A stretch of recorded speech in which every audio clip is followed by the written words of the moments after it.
नमस्कार, आप देख रहे हैं डीडी हिमाचल और स्वागत है आपका कार्यक्रम नमस्ते हिमाचल में। कार्यक्रम में मैं हूं आपके साथ डिम्पल शर्मा। आज का हमारा सफर संगीतमय रहने वाला है। संगीत मानव जीवन का एक अभिन्न अंग है जो जीवन में मधुरता लेकर आता है और हमें अनुभव कराता है जीवन के सौंदर्य से। संगीत को जीवन की ध्वनि भी कहा जाता है।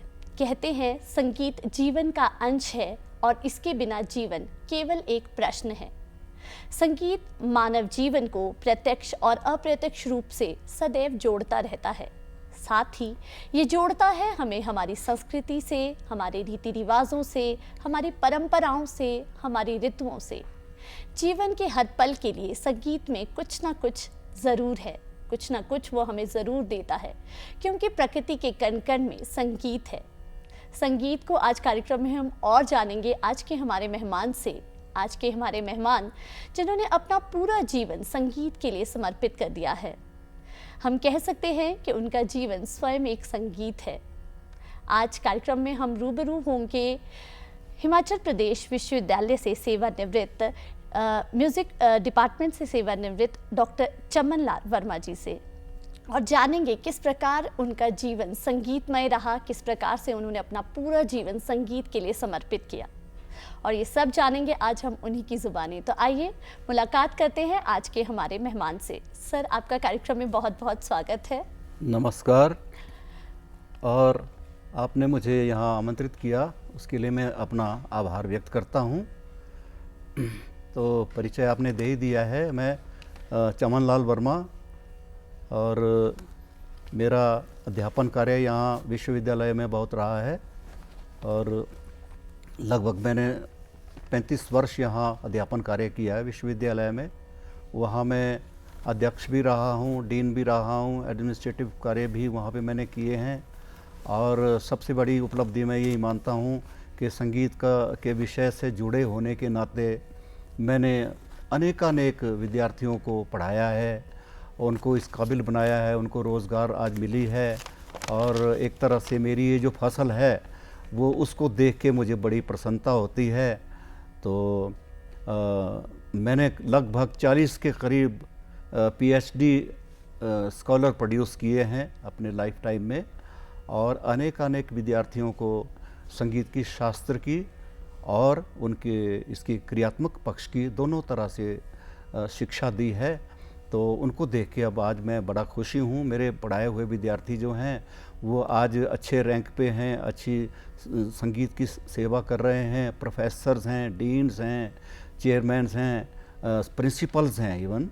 तो ये मेरे लिए सौभाग्य की बात है और मैं बहुत अपने आप को सौभाग्यशाली समझता हूँ कि ईश्वर ने मुझे एक संगीत की जो ये प्रवृत्ति दी है, संगीत के क्षेत्र में मुझे आने का जो एक बड़ा अच्छा एक दायित्व दिया है, मौका दिया है। मैं ईश्वर का नतमस्तक हूँ और अपनी तरफ से पूरी कोशिश करता हूँ कि इस जीवन यात्रा में जब तक मेरा ही सांस रहे, मैं संगीत की सेवा को में रहूँ और संगीत को समर्पित रहूँ।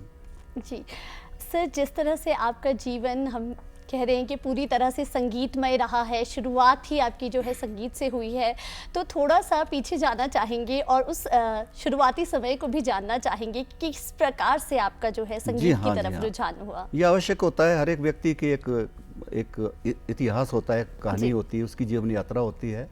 तो मैं शुरू कर रहा हूँ अपने बचपन से ही जब मेरी आँख खुली तो मैंने देखा कि मैं संगीत के माहौल में मेरा जन्म हुआ है। मुझे जो संगीत की विरासत में थोड़ा सा मिला तो वो मातृपक्ष से मिला जी। मेरे मेरे मामा जी एक अच्छे संस्कृत के विद्वान, संगीत के विद्वान, साहित्य के विद्वान और कलाओं के मर्मज्ञ थे। तो उन्होंने संगीत क्षेत्र में मुझे पूरे संस्कार दे दिए एकदम से। तो उसके बाद फिर मेरी जो यात्रा शुरू हुई, ये बचपन में उन्होंने मुझे संगीत में लाके खड़ा कर दिया जी। तो उसके बाद फिर गुरुओं की गिनती शुरू हुई। तो एक इनायत खां करके एक उस्ताद मिले, बचपन में ही थोड़ा ज्ञान उनसे मिला। उसके बाद थोड़ा और यात्रा शुरू हुई तो प्रोफेसर SD बट्टू, जी जिनको ये एक अवार्ड भी मिलने वाला है, पद्मश्री मिलने वाला है, तो उनका मैं गंडाबंद शागिर्द हुआ।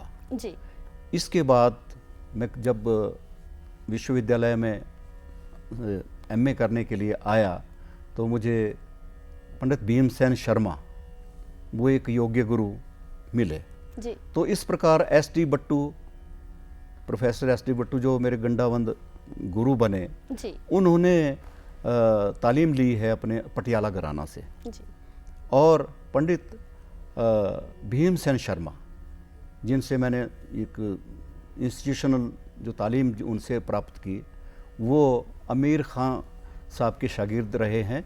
जी तो ये दो घराने, किराना घराना और पटियाला घराना, जी इन दोनों घरानों की शिक्षा जो है मुझे विधिवत रूप से बहुत अच्छी से मिली, और मैं गुरु लोगों का बड़ा शुक्रगुजार हूँ कि मैं जीवन में उनकी कृपा से कुछ कर पाया हूँ। जी जी, कहते भी हैं कि गुरु बिना गति नहीं मिलती है।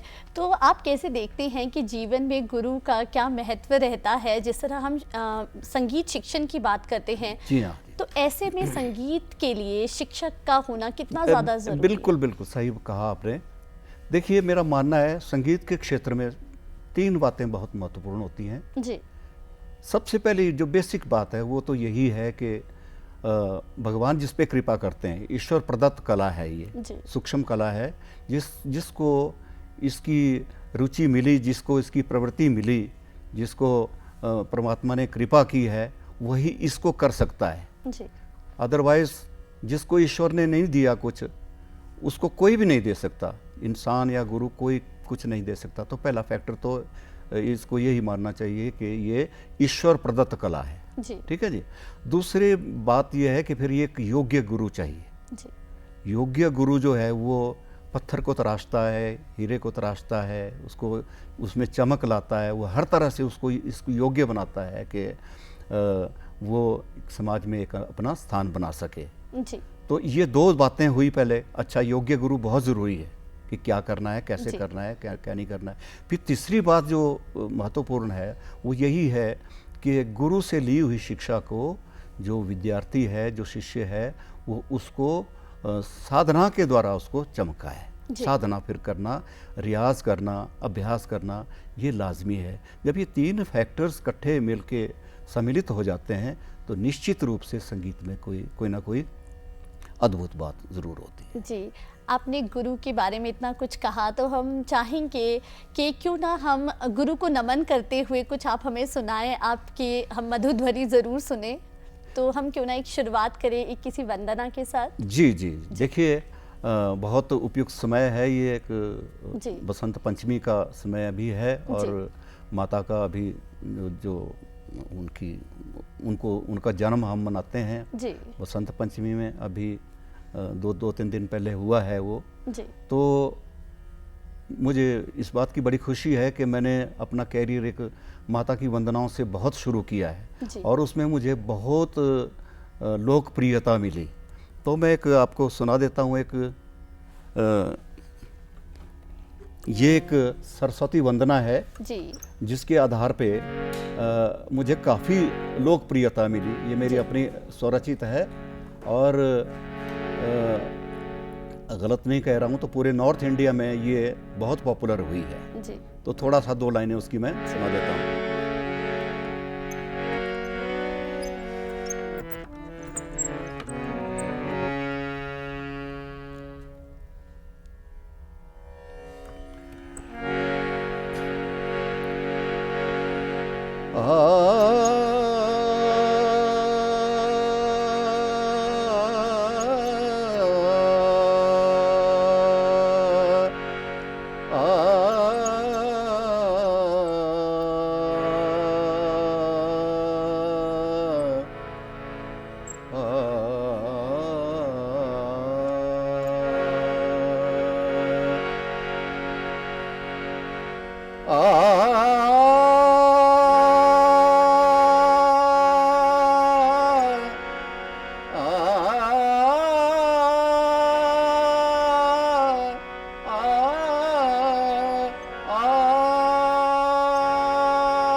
वंदना के स्वर समर्पित है तुम्हें, वंदना के स्वर समर्पित है तुम्हें।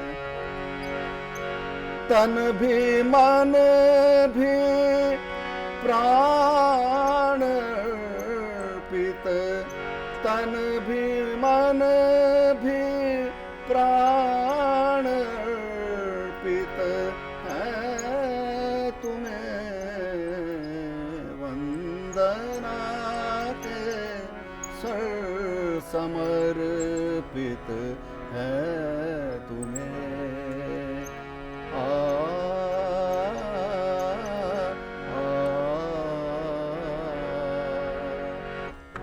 साधना ही लक्ष्य हो, कल्याणकारी ज्ञान हो, साधना ही लक्ष्य हो, कल्याणकारी ज्ञान हो। बढ़ के हम आकाश छू लें, फिर भी ना अभिमान हो। बढ़ के हम आकाश छू लें, फिर भी ना अभिमान हो।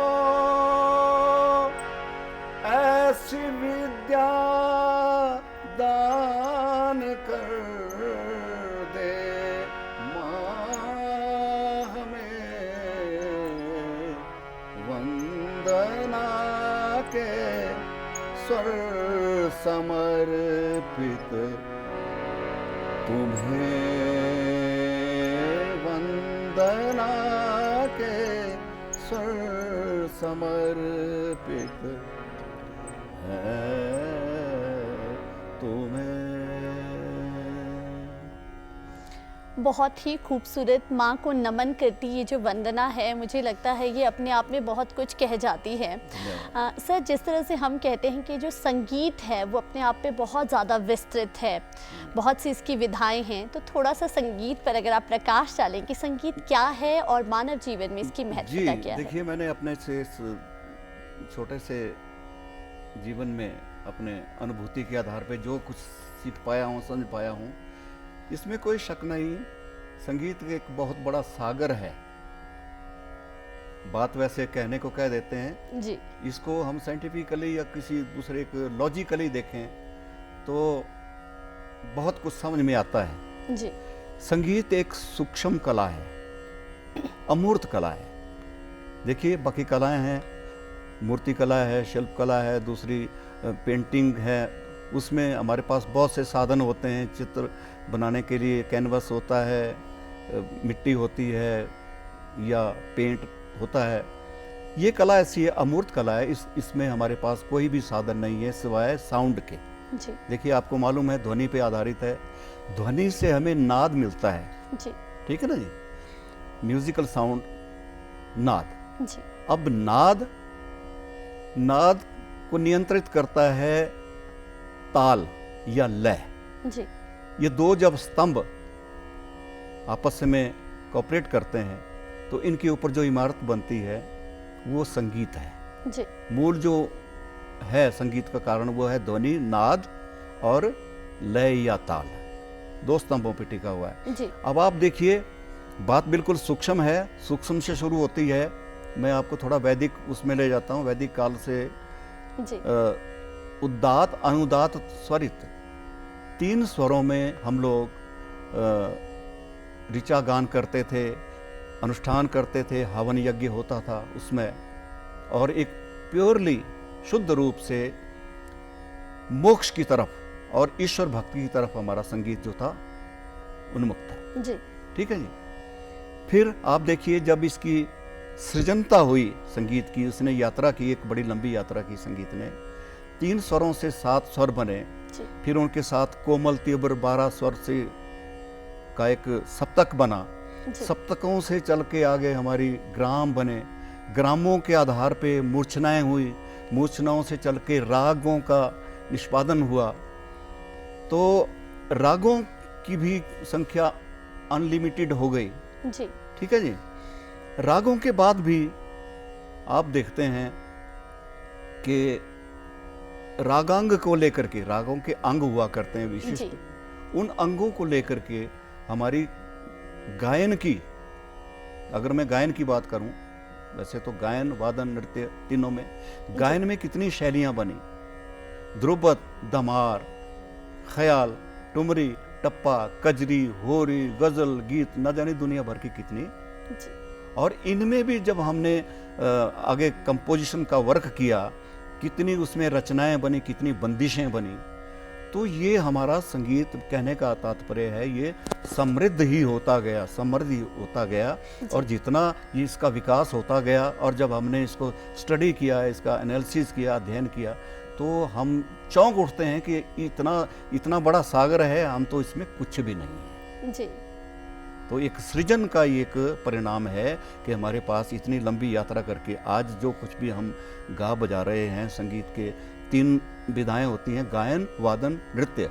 जी तो उसमें विधाओं में शैलियों का और उसके नाद के स्वरूपों का, ताल के लय के स्वरूपों का कोई अंत नहीं है। इसलिए ये महासागर है, अनंत है। जी जी डॉक्टर साहब, जिस तरह से आपने जो अपना जीवन है वो संगीत में दिया, एक शिक्षक के तौर पर भी, एक गायक के तौर पर भी, और एक कंपोज़र के तौर पर भी, संगीतकार के तौर पर भी, इस जीवन के बारे में हमें कुछ बताएं। किस प्रकार से ये सारा एक, हम कह सकते हैं, संजोग बनता गया कि एक के बाद एक जो है आप आगे बढ़ते गए और इन चीज़ों को आप समझते गए और जीवन में इनको अपनाते गए। जी, और किस तरह से हम कह सकते हैं कि जीवन को संगीत के माध्यम से आपने एक पर्याय दिया, जीवन को आप एक नई ऊंचाइयों तक लेके गए, क्योंकि आपका जो पूरा समय है वो विश्वविद्यालय में बीता है, और जहाँ पर आपने पूरा जो है बच्चों के साथ समय बिताया है। तो थोड़ा हमें उसके बारे में भी ज़रूर बताएं, क्योंकि एक बहुत ही अलग अनुभव है आपके पास उस समय का। देखिए, संगीत, जब आपने बात कही है, जी ये सर्वविदित है।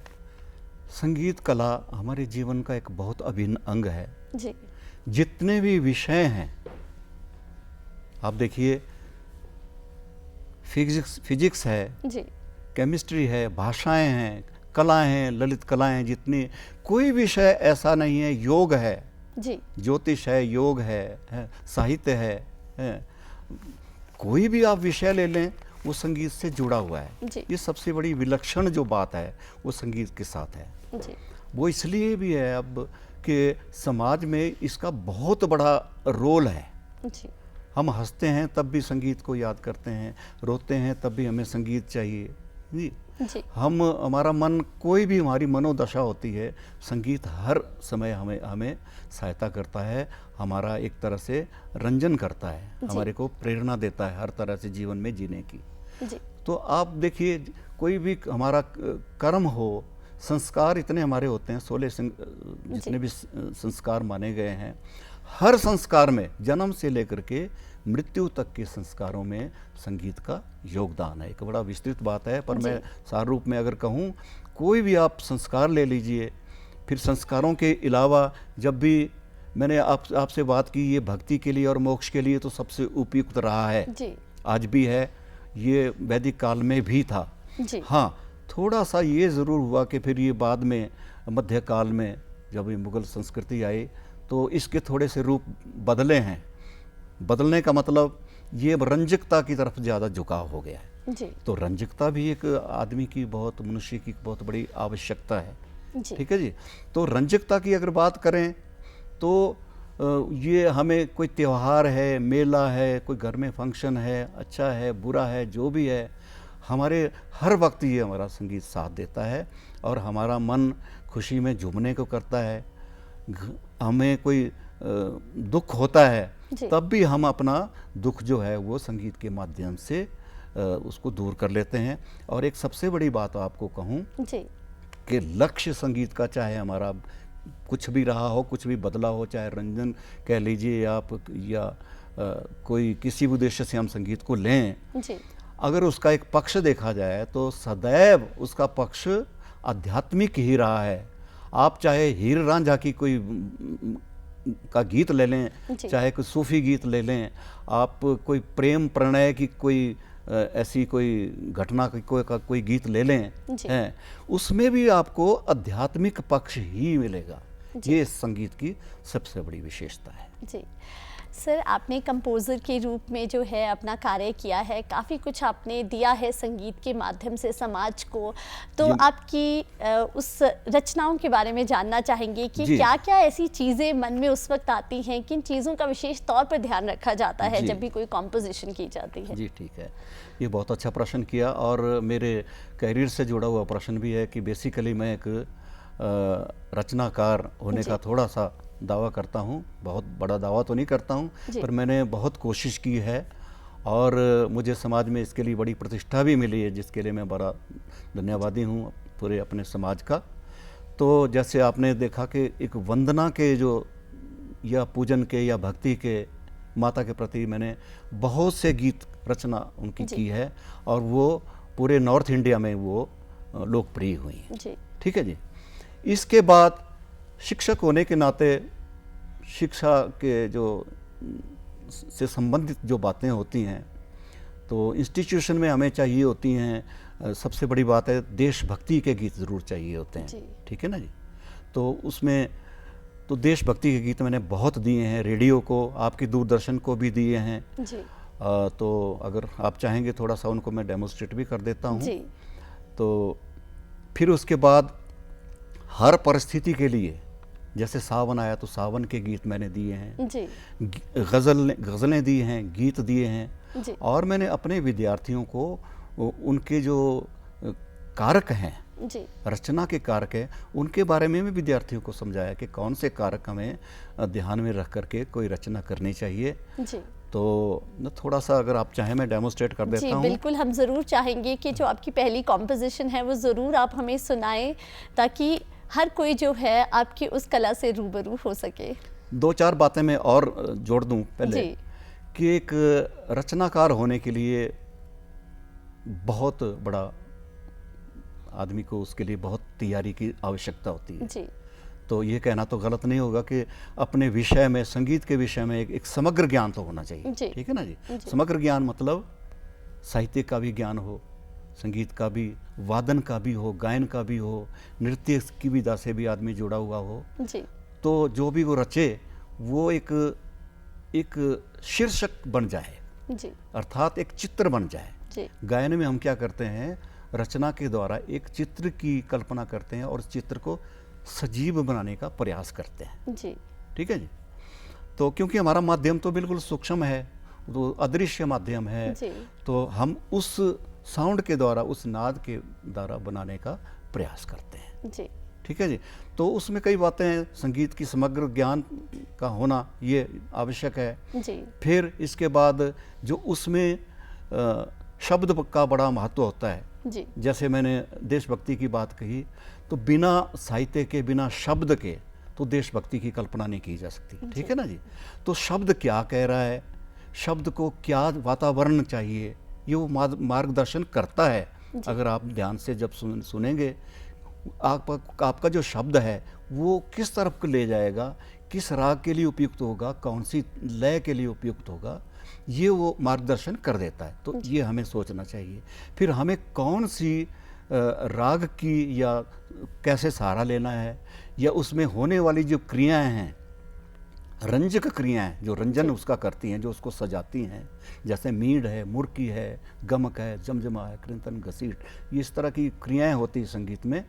तो हमें किसका कहाँ इस्तेमाल करना है। जैसे हम घर में हर एक चीज़ को यथास्थान रखते हुए उसकी सजावट करते हैं, जहाँ गुलदस्ता कहीं रखते हैं, जूते कहीं रखते हैं जी। तो परिधान के वस्त्र कहीं रखते हैं। तो ऐसे ही हमें किस रंजक तत्व का कहाँ कैसे प्रयोग करना है, ये बहुत आवश्यकता है। ये मैं एक समराइज्ड जैसी बात कही है। जी। अब मैं सुना देता हूँ एक, जी जरूर। जो रेडियो ने मुझे एक कंपोजिशन दी थी, मुझे ध्यान आ रहा है, जी। तो मैंने रेडियो के लिए ये दी थी, दूरदर्शन में भी शायद ये हुई बनी थी, देशभक्ति का गीत। जी।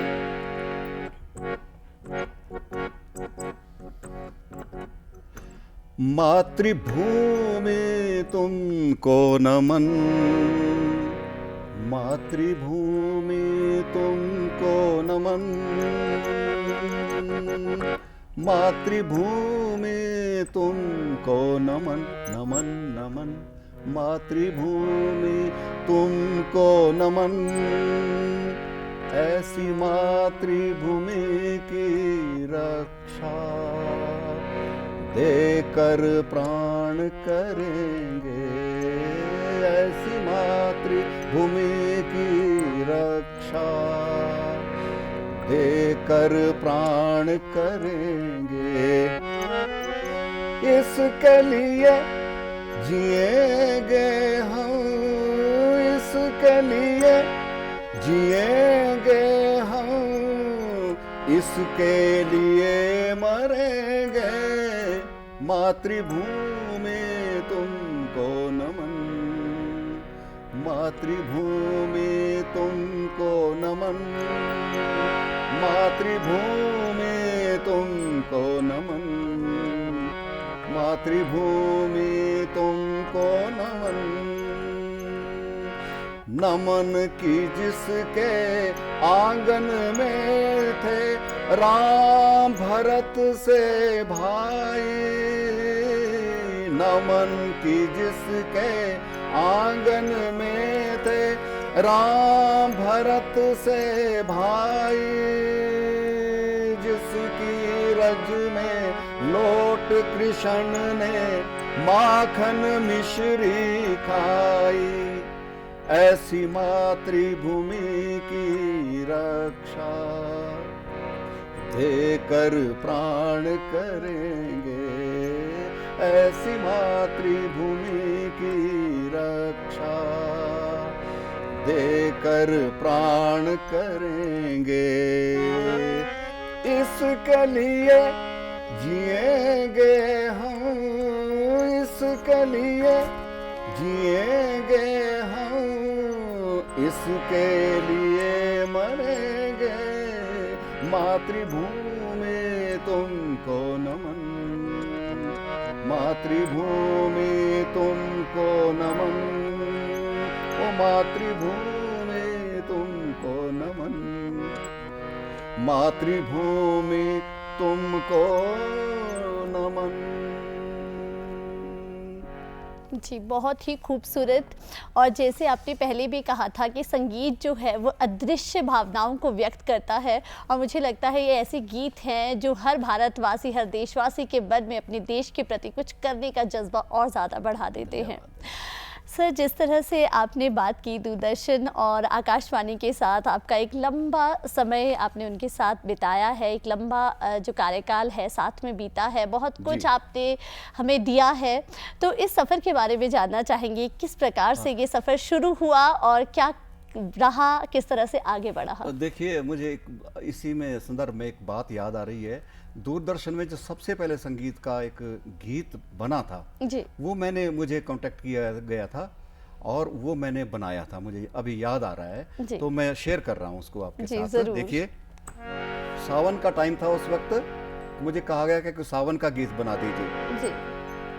तो मौजू शीर्षक सावन से ये गीत मैंने सबसे पहले आपके दूरदर्शन को दिया था। जी।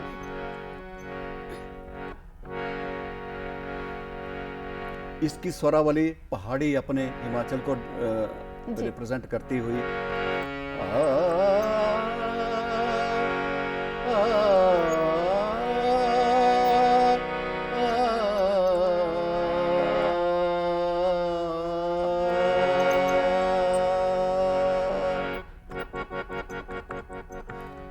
साजन सावन आया रे, साजन सावन आया, साजन सावन आया रे, साजन सावन आया।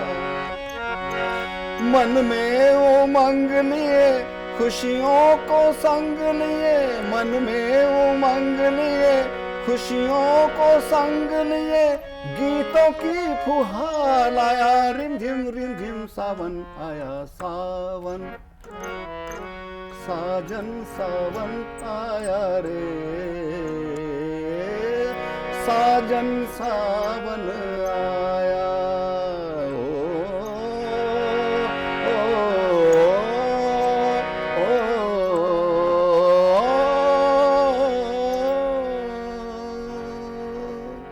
जी, बहुत ही खूबसूरत।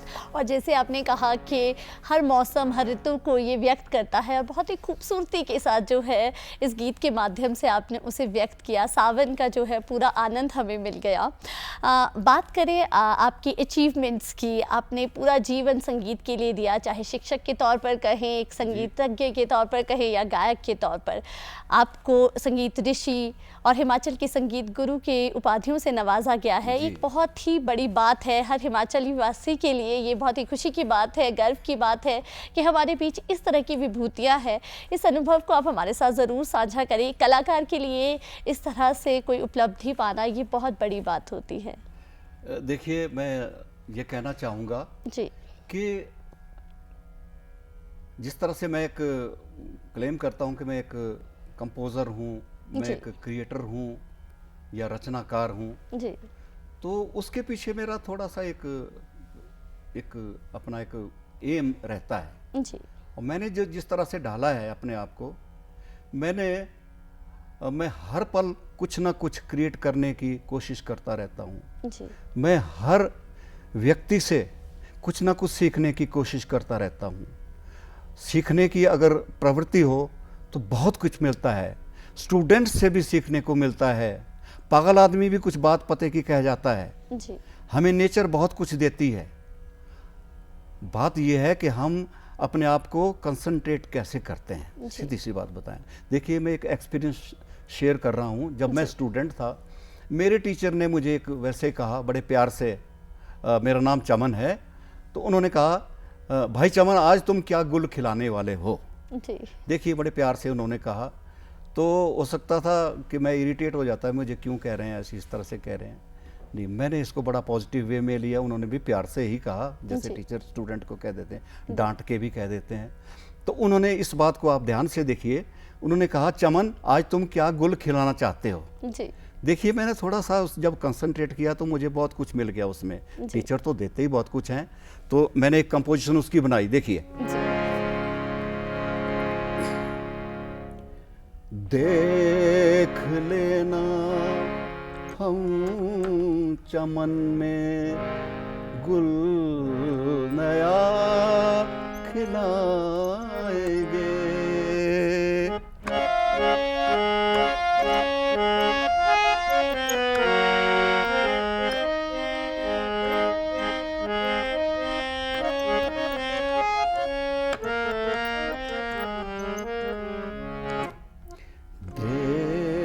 लेना हम चमन में गुल नया खिलाएंगे। देख लेना हम चमन में गुल नया खिलाएंगे। होगी खिज़ा नाशना, नाशना, ऐसी बहार लाएंगे। देख लेना हम चमन में गुल नया खिलाएंगे। देख लेना हम चमन में गुल नया खिला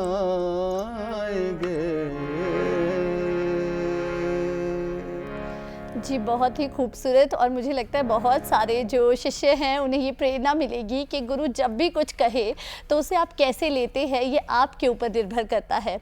और जैसे आपने लिया उसके साथ ही आपने कॉम्पोजिशन तैयार कर दी, ये हर किसी के लिए प्रेरणा की बात है।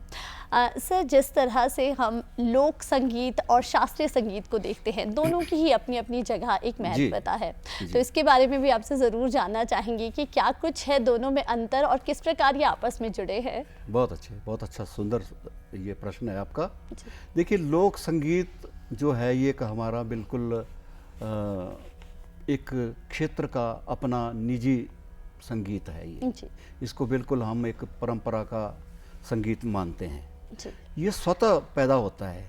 इसके लिए कोई, अब जैसी हमारी को मानसिक अनुभूति जो भी हमें होती है उसमें हम अपने भावों को जब प्रकट करते हैं वो लोक संगीत के माध्यम से प्रकट होता है। जी, अब शास्त्रीय संगीत से अगर उसकी तुलना करें तो शास्त्रीय संगीत तो एक विधान का है। जब वो विधान बन जाता है उसमें कोई हम नियम फिक्स कर देते हैं कि ये इसका ऐसे होगा, व्यवधान इसका ऐसा होगा, विधान, तो वो शास्त्र के अंतर्गत आ जाता है।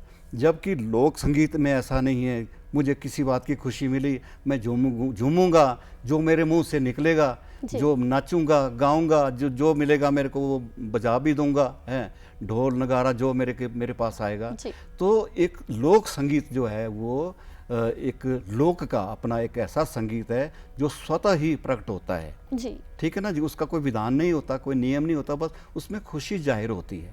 जी, और मज़े की बात, दोनों को अगर कनेक्ट किया जाए, दोनों को इकट्ठा किया जाए, जी, तो लोक संगीत से ही हमारा शास्त्रीय संगीत बना है।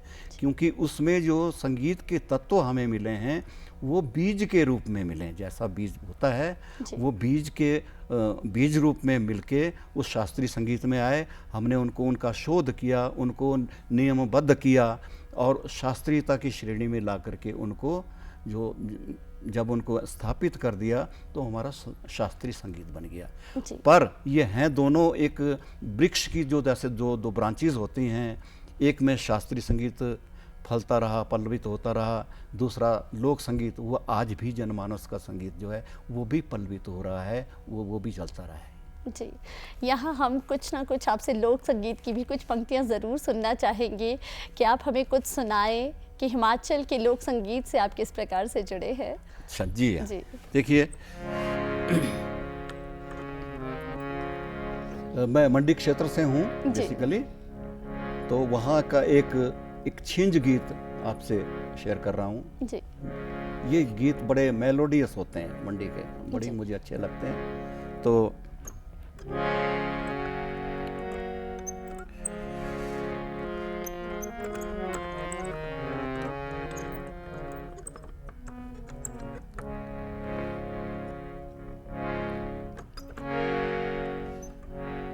उड़े जाया, उड़े जाया काले कागा, एक वो सनिहाल जाया।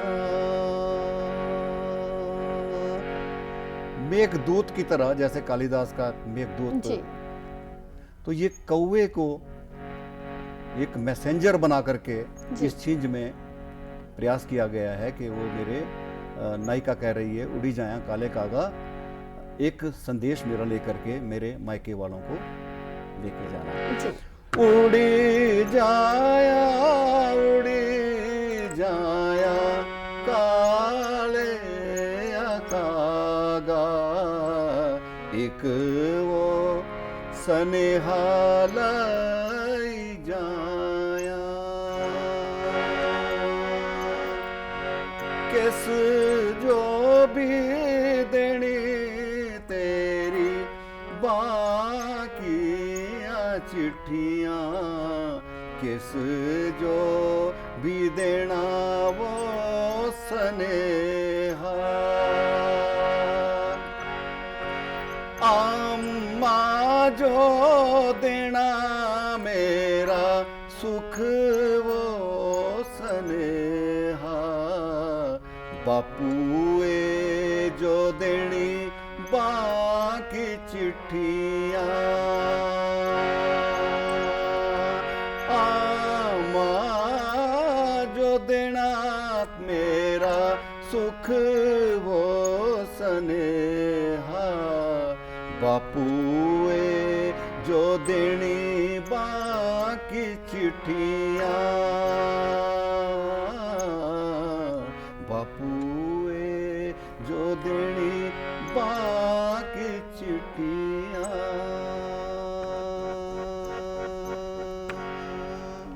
जी बहुत ही खूबसूरत जो हमारे लोकगीत हैं, बहुत ही मेलोडियस हैं। जी बहुत ही, और हमें जोड़ देते हैं हमारे आसपास के माहौल से। जिस तरह से आपने कहा कि मंडी का जो माहौल है एकदम से, मुझे लगता है हर कोई वहाँ पहुँच गया होगा, एकदम से हमें उसका एहसास हो रहा है।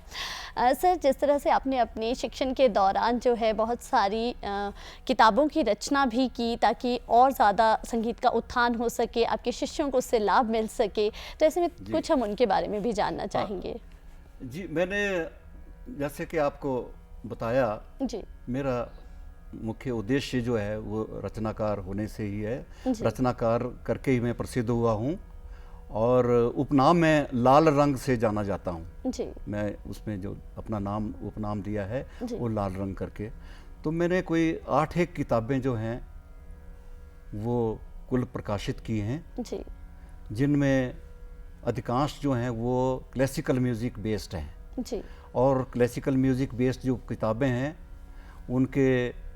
उनमें रागों में मैंने बंदिशें की हैं। जी मैंने इस दृष्टिकोण से की है कि हमारे नई जो बंदिशें हमें आज संस्थागत संगीत के लिए उपयुक्त हैं, जी हमें उनके बारे में सोचना चाहिए, क्योंकि संस्थागत संगीत में एक हमें इस तरह का एक वातावरण चाहिए जो विद्यार्थियों को मोटिवेशन दे, अच्छी बंदिशें दे, बंदिशें ऐसी भी हों जो गाने के लिए उपयुक्त हों, जी विद्यार्थियों के लिए उपयुक्त भी हों और आज के समय के अनुकूल भी हों। क्योंकि पुरानी कई बंदिशें ऐसी हैं जो अपनी परिस्थिति में थी वो, तो हो सकता है वो आज के संदर्भ में इतनी उपयुक्त नहीं हैं। जी ठीक है ना जी। तो मैंने ये ऐसा प्रयास किया है कि भक्ति रस की हों, बड़ी सरस हों और उसमें कलात्मकता भी हो, रागदारी भी हो। जी तो इस दृष्टि से ये रचनाएं मेरी बहुत कामयाब हुई हैं। जी। और मैं आपको बताऊं कि लगभग नॉर्थ इंडिया की जितनी यूनिवर्सिटीज़ हैं उसमें हर लाइब्रेरी में, हर यूनिवर्सिटी में मेरी पुस्तकें जो हैं पाठ्य के रूप में, बंदिशों के रूप में ख़ास तौर पे। जी तो उनके मैं कुछ नाम गिना देता हूं आपको। जैसे राग रंग, राग उमंग, जी राग तरंग, इस तरह की जी मतलब जिनमें मैं समझता हूं कि मैंने हर राग की, उसमें रागों में मैंने टप्पा, ठुमरी, तराना, ख्याल, ध्रुपद, ये जो जितने भी शास्त्रीय संगीत की विधाएं हैं, तो उनकी कंपोजिशंस मैंने उनमें 2-2, 3-3 बड़े ख्यालों की, छोटे ख्यालों की, है ना, तो विद्यार्थियों के लिए जो उपयुक्त हैं वो मैंने दी हैं। और मेरा सौभाग्य है कि हर विश्वविद्यालय ने इन बंदिशों को आत्मसात करते हुए इनको सीखा है, समझाया और इनको आदर दिया है। जी, आज आप कार्यक्रम में आए और संगीत विषय के बारे में हमें इतनी विस्तृत जानकारी दी, इसके लिए आपका बहुत बहुत धन्यवाद। और हम चाहेंगे कि भविष्य में आप और आगे संगीत के क्षेत्र में इसके उत्थान के लिए इसी प्रकार कार्य करते रहें। देखिए, मैं ये समझता हूँ कि जब तक मेरा सांस चले, ईश्वर से मेरी ये कामना है, जब तक मेरी सांस रहे मैं संगीत को समर्पित रहूँ, मेरा इतना। जी, और हम चाहेंगे कि हम जाते जाते इस संगीतमय माहौल को यहाँ ख़त्म ना करें, हम इसे आगे बढ़ाएं और हम चाहेंगे आपको ज़रूर सुनाएं। जी, एक कंपोजिशन सुना के जाता हूँ। जी।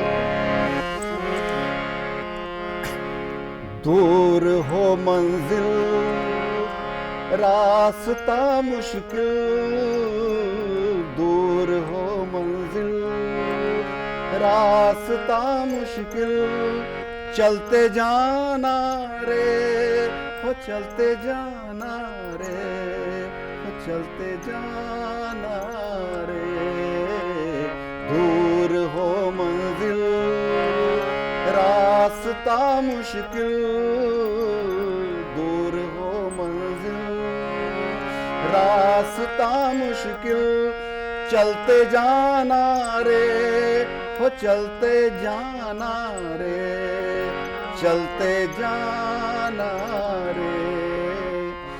पर्वत हट जाएगा, दरिया रुक जाएगा, तेरी हिम्मत से तो सारा जग झुक जाएगा। पर्वत हट जाएगा, दरिया रुक जाएगा,